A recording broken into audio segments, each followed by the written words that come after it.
మనలను మనకే వదిలేస్తే కనిపించేదే ప్రపంచమని బావిలో కప్పలాగా అనుకుంటూ ఉంటాం.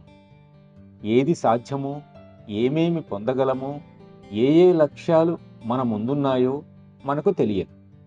ఈ కారణం వల్లనే గురువు అవతరిస్తాడు అని నేనంటాను.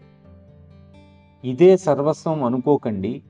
ఇది చాలా అద్భుతమైనదే కావచ్చు, కానీ ఇదే అంతా అని అనుకోవద్దు.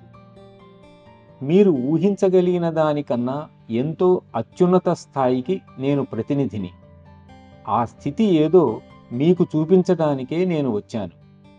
ఇప్పుడు మీరు దానిని ఆకాంక్షించి నా సహాయాన్ని తీసుకొని దానిని సాధించవచ్చు అని చెప్పటానికే మాస్టరు మన వద్దకు వస్తారు.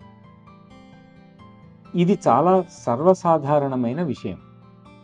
దీన్ని అర్థం చేసుకోవటం అంత కష్టం కాదు.